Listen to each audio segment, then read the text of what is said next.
So Taryn, my friend, let's get personal. I thought we would ask each other questions that we think maybe the world doesn't know. Okay. And I'll start. Okay, good. Okay.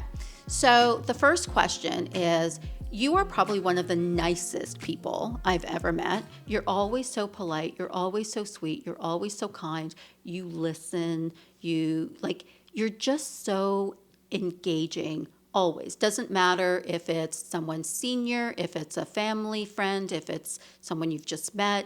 I've seen you in every situation and you're always like that. So how do you sustain that level of kindness all the time? Because it's not fake and it's consistent. Well, thank you. That's a lovely compliment. I think Howard would completely have a different opinion. My husband, he'd be I doubt that. Try living with her and then you'll really see the real Taryn. I think that genetically, my disposition is one of good nature. My dad had a very good nature, and so I was very influenced by that. My mom was quite strict and stern. My dad was just very warm and generous, and I think I learned a lot from him, and I also think it's part of my nature. So I'm not always in a good mood, but I think that I'm fairly even-keeled. I wake up in the morning and I'm kind of the same person as I was yesterday, and I get over things quite quickly.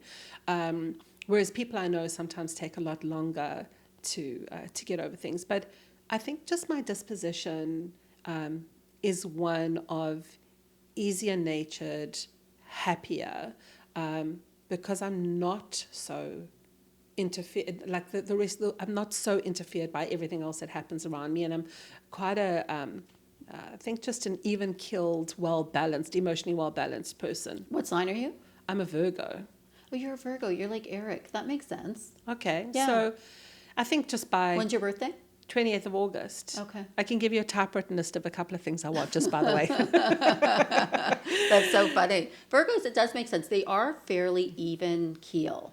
Not a lot of highs, not a lot of lows, just fairly balanced. That makes sense. Would you say, you're a business owner, and I've always been interested to know how you, and I could give you my theory on what I was, but I was much younger, but have you always felt like you deal every day having a good balance, or do you feel like there are highs and lows in your day that cause you immense stress or immense happiness?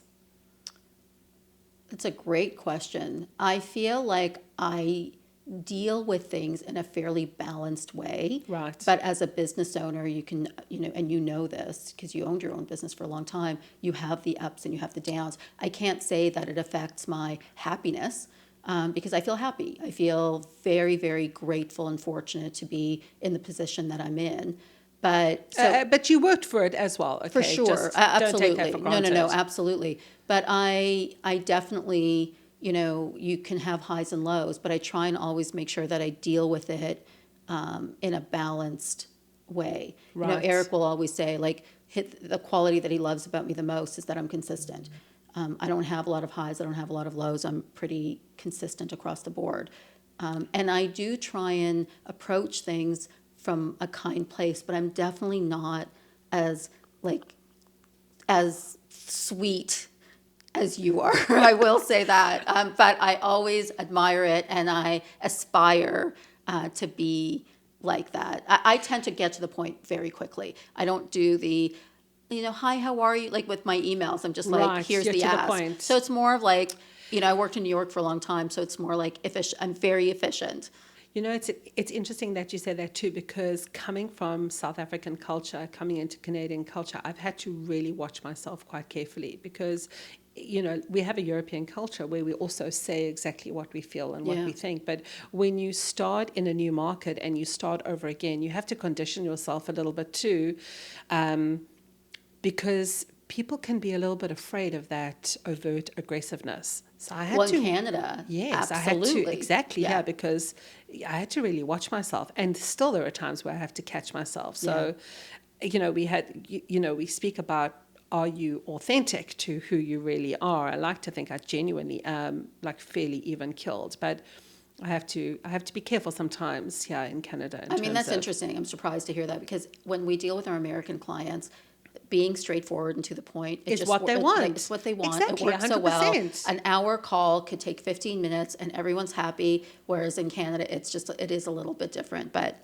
okay. So let me ask you another quick question, Yeah. because you were speaking a little bit about work. What is the hardest part of managing teams for you? I find the hardest part of owning a business is managing people. Right. And it's because everybody's so different and so unique, and has their own strengths and has their own areas that, perhaps areas of growth. And so I find that the most challenging part is making sure that that you're paying attention to everyone's strengths and everyone's areas of growth need. Because the day's fast and goes by fast, and so when you're providing feedback, sometimes you're just providing feedback, but you do need to take a step back and understand who you're providing that feedback to, so that they understand how they're going to learn and grow from it. Yeah, when you asked the question earlier and you said, do you find that you're often fairly nice to a lot of people? I feel like if you cross a line, there is absolutely 100% a boundary in place. So in terms of what you're saying by getting to the point and being a good manager, I do feel like there is a line. And if you cross that line, I'm happy to really come down tough. Well, that line is probably I have no issue. If someone makes a mistake, that happens. But if someone isn't accountable for the mistake, then I have a problem with it, because I think mistakes happen and that's okay. I think that if you don't take accountability for it and understand that maybe it was a mistake and you learn from it, that's how you learn. And I'm okay with that. Like one of the girls that works here, a lot of NKPR team members have been with NKPR for a long time, 16 years, 13 years, 10 years, 9 years, 8 years. Wow. And one of our directors was saying how she feels so fortunate that she's been here for 9 years. And she was giving advice to one of the account coordinators, just saying that you just have to be patient, you have to learn, and you have to really take in feedback. And she was just talking about how, and I remember her journey, I remember 3 years in, it was touch and go, in the sense that when you're giving someone feedback, they don't necessarily want to take it. And so I always say, be patient with yourself, because the first 3 years of your career, you're just learning your career. You're finding your way. Totally. The next 3 years, you're looking at, how do I apply all of that? And then after that, you're learning at, okay, well, how does that actually affect our business? And so it's stages, but you have to be open to being okay with the fact that you're going to be learning you're just constantly learning. I'm constantly learning. The world is changing. Think about social media and how it's changed our world. You have to be open to not knowing something and figuring it out. And so it's kind of, I don't even know, I know I'm rambling now, but I like your ramble. When you're asking about the hardest part of business, I think it's definitely managing people. I have to say, if you ask me the question, what was the hardest part of running my own business, it was definitely the people. And yeah. I feel like you have so many things to consider, because when you start your business, you are thinking about the business. But then after that point, you are then managing teams, and that becomes a huge part of your day-to-day. And people come from such diverse, culturally different backgrounds. They may have a skill set that someone else doesn't have, and almost kind of understanding where someone's ability to succeed is very different to someone else's. So that for me is a complete diversity when it comes to owning a business. It's not just about how you're getting new business, how you're retaining that business, how you're looking after the people that work for you. And you say you've had people that worked here for a very long time. That's a massive compliment, by the way. Thank you. Okay, another question. Yes. How do you have a very high-powered career, high-powered job.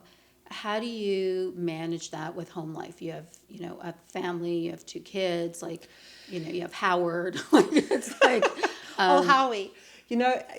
I will say that Howard is a massive influence in terms of providing a home, creating emotionally well-balanced children and a well-balanced home. And so Howard's a little bit like you. He's a very straight shooter. He, like I've said to you, I've often come home and had a bad day and just wanted Howard to rub my arm and tell me everything's okay. But in exchange, he'll just say, put on your big old panties and deal with it.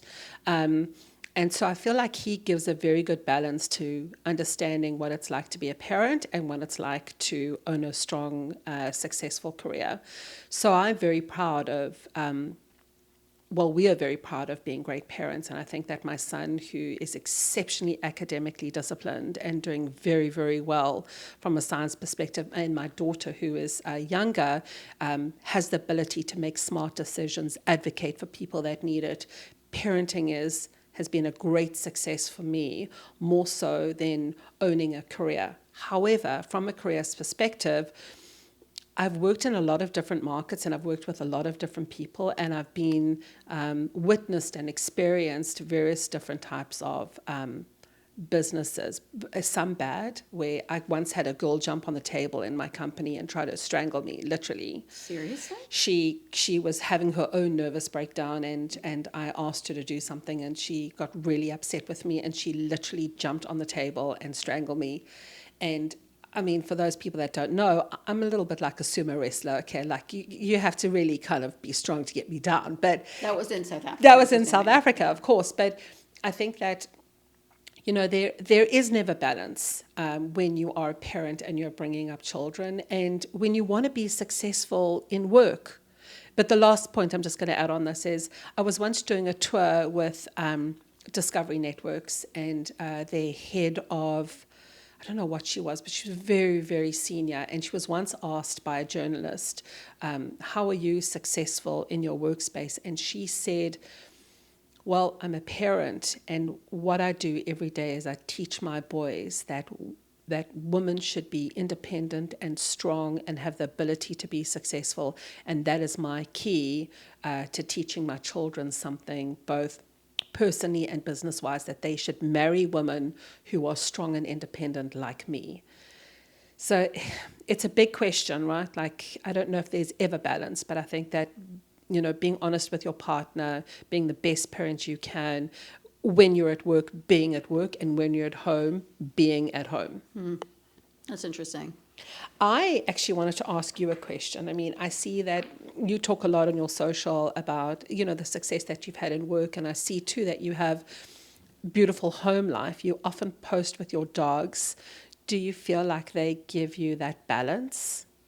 So I don't believe in balance. I believe, what I call is work-life integration. Right. And so, I'm lucky that, although it's not luck, I feel that's very much, I created this life for myself.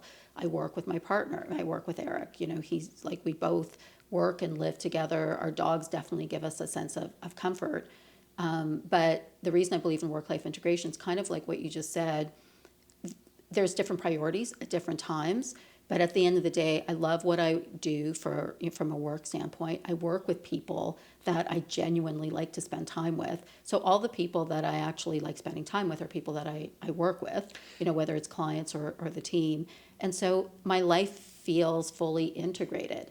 And that's why I feel like if we were really trying to balance our lives, we would never feel like we're succeeding at it, because then, it means you should have a 3.5-day work week and a 3.5-day, weekend. Yes. But that's not life. And so, and social media is such a big part of who we are and what we do. And I'm on that, quite frequently. It's not like my life turns off at 6:00. Do you think that you were influenced by your parents in terms of like, Oh, I'm sure I was. some of your behavior? We're immigrants, right? Like, so my dad, when, we moved to Canada, I watched my dad work a lot. My mom was working as well. I remember it's not like I would come home from school the first year or two that we immigrated to Canada.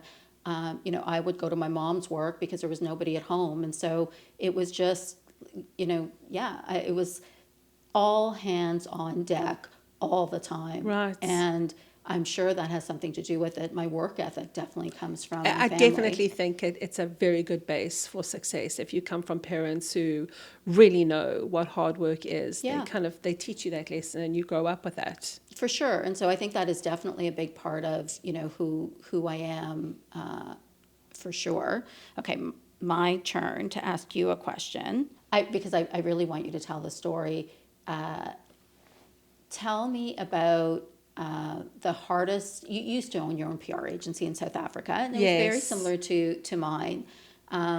Tell me about sort of the hardest most difficult moment that you had when you had your own agency? Oh, so I just started, and I worked for McCann Erickson, which was the media agency for L'Oreal, and I got my start through L'Oreal. Actually, there was a gentleman who was heading up the consumer division, which was L'Oreal, Maybelline, and Garnier, and he had given me an opportunity to start my own business. He said, come and work for L'Oreal, and I said, no, I'm going to start my own business, and he came with me. Mm-hmm. So I felt hugely responsible and massively passionate about doing a great job for this business. And in South Africa, they signed their first spokesperson. And it was such a big deal for the South African market, and such a big deal for this gentleman who had hired me on. And so I was able to secure a TV interview, which for me was really big. It was like one of my first TV interviews I'd ever succeeded on. And so I did the interview. And it was going to air that night at like 8 p.m. And everyone was watching. We told everyone to tune in and watch TV. And anyway, the news came on at 8 p.m. And I kept waiting. And I was like, okay, it's not a hard news story, but it's going to follow soon. It's going to follow soon. We watched that whole segment and it never came on. The mention never came on. I lay on my floor like a 4-year-old and I cried. I was banging my hands against the door. I was like crying on the floor. My dad came to me. He was like, what is wrong with you? Like, get up off the floor. I said, I can't talk to anyone. I'm upset. I closed the door. I was crying. I was devastated. Like, just having felt so let down and so owned by the moment of failure. It was a terrible feeling for me because I was trying so hard in my business to, reach success at such a young age. I think I was 25 at the time. And anyway, my dad said, don't worry, maybe it will come on the 10 o'clock news. I sat for 4 hours, literally, Natasha. I cried for 4 hours. Like, it was the end of the world. And my parents were like, you are pathetic. They were like, what is so important? Like, why is this such a big deal? Anyway, the 10 o'clock news came on. And I think they gave me like a 3 to 5 second segment. I was so broken. I was like heartbroken. And I don't think anyone that's not in communications could understand this feeling. I think if you're in comms, you understand like how devastating it is when you work so hard or you try so hard so new at something, and it broke me. Like, I was so broken after that. I was so like nervous moving forward. It took a long time to get over. The next segment I did, I make sure I had everything. I shot it in store. Well, but it's not you, right? Like, at comms, we can't control the media. And so that's really important. Like, what clients pay for is time. So they pay for strategy. They pay for the time we put towards making something happen, but we can't guarantee it because at the end of the day, it's organic. Exactly. Which that's where the value is, but that's also, you can't. And I think that you learn as you go forward how to create content that can then be more successful to kind of guarantee you that coverage. Yeah, that's true. Speaking of clients, I wanted to ask, who was your first? No, who was your first client, Natasha? I can see your mind racing. Who was your first client? Okay, first client. My first, I actually can't even remember, but my first client I can. My first client was Visa Canada. And I had the opportunity to work with a really good friend of mine, Jennifer Barnes, who was the director at Visa at the time. And I was helping to leverage their film festival sponsorships across the country. So the Toronto Film Festival, Vancouver Film Festival, and the Montreal World Film Festival. And so that was my very first client, and I loved it. And it goes back to like work with people that you really genuinely want to work with. And fast forward, 23 years later, we do a lot of work, obviously, around the film festival, and we're so embedded into. It's almost like your natural talent has become your personal strength. If you think about the fact that you're still so engaged when it comes to like fashion and red carpets. That's true, and that's another topic we're going to talk about with the podcast. You're 1,000% right. I do, and I value film festivals because if you look at like the Toronto Film Festival, and you look at many of those films do end up winning Oscars or certainly getting to the Oscars. Yes, so it's a very important festival when it comes to the world cinematic stage. So now I want to ask you a question. You look fantastic. I mean, even this morning when I see you, every time I see you, I think you Thank look fantastic. And you are aging so beautifully.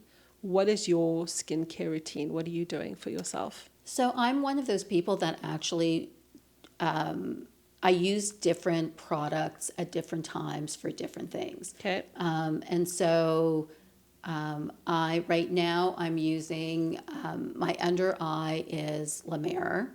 I have the regenerating La Mer serum. Right. I use the soft La Mer cream right now. And that's interesting because talk about being influenced, because I was using a different skincare cream and when I got sent La Mer, I was trying that out. And so that's kind of what I'm doing right now.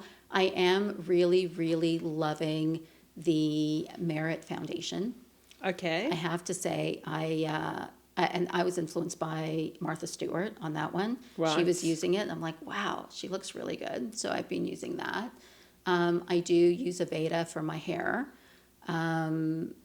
And I'm about to try a new skin cream that you sent me, which I'm very, very Yes. excited. I'm going to try it for my under eyes, which now I know that I should be putting it here and not Yes. here. So Renutriv, And I actually. actually tried Renutriv. I think I told you when I was in Italy and they lost my luggage, I went to a Sephora and I tried the Renutriv, The moisturizer. the moisturizer, and I loved it and I used it and I finished it. And so I'm very excited to bring that back into my routine. It's a good product because it's Estee Lauder's most premium skincare line within their portfolio. You know what the other trick is? I don't wash my face. Okay. So I actually think that's part of it. I use the wipes, but I do not. I don't wash my face. It's okay. I'm still going to be your friend, Sorry. even if you don't wash your face. So, anything else you'd like to know about me? Any other? Yes. What are your non-negotiables in business and in life? Bad attitude is a non-negotiable I agree thing. with that. If I ask you to do something and you have a sarcastic or a sassy response, it's an absolutely non-negotiable. Like, I will wipe that out right then and there. Well, I've never seen that side of you, by the way. Even just the way you said that, I'm like, ooh, okay. I like it. feel I come in with my best, most professional attitude into everything I do. And if you come at me with sarcasm or disinterest or the inability to want to participate, I have a big problem with that. And so I will let people know exactly where they stand right then and there. If you come and say, I'm struggling, I don't know how to do this is why I didn't perform the best I can, then I'm so happy to share all of my knowledge and support you and help you. But it's non-negotiable. Like the attitude, absolutely unacceptable. I agree with that. Oh, I like that. Yeah. Okay. Yep. So I also wanted to ask you, in terms of someone you love and meet, and someone that you love to talk about. Well, actually, you. Oh, Which is interesting. So thank I remember you. the first time I met you, we instantly, it was that lunch, and we Yes. instantly connected. And I actually ever since have not stopped talking about you, because you're one of those people that's just, Thank you. you genuinely want to help others. You genuinely care. You listen. You're such a good leader. You're so nice. Sometimes when I feel like I'm not very nice, I think of you and I'm like, I could be nicer. So actually that would be you. That's a nice For me. compliment. Yeah, Thank it's you true. so much. Yeah, it happens to be absolutely true. You know, it's very interesting to think about how you think about yourself versus how other people think about you. And you see yourself so differently to how other people see you. Yeah. So, I mean, it's a lovely compliment, thank you. Especially since, you know, when you come to a new market and you start all over again, it's hard to make friends. It's hard to, you know, start your career. It's hard to be accepted. It's hard to come with your vision and your skill set, because you land in a different market, and we all speak English, but We're all so Well, completely people different. love you. I have to say, like, anytime I've mentioned your name, which I talk about you, they know who you are and they love you. You're always nice to everybody. That's why I asked you the question. And it was Thank nice you. to see a little bit of spiciness come out of you when you're like, bad attitude. I do not like a bad. I was like, ooh, okay, I've not seen that. Okay, great. No, I think that's definitely there. I think that, like I say, there are zero tolerances for certain things, and I think that sometimes I feel like the younger generation just don't have no one's taught them how to behave, how to react. Well, they're COVID. They sort of went into the workforce during COVID, and so COVID was such a such a odd time. Crazy time. Yeah, and so I think that's why sometimes when you get that age group in business, it's you have to manage them. You have to understand where they came from and that they might need to be managed differently. Okay, my next question: Yes. Brad Pitt or George Clooney, or Tom Hardy? Let's throw Tom Hardy in there because I love Tom Hardy.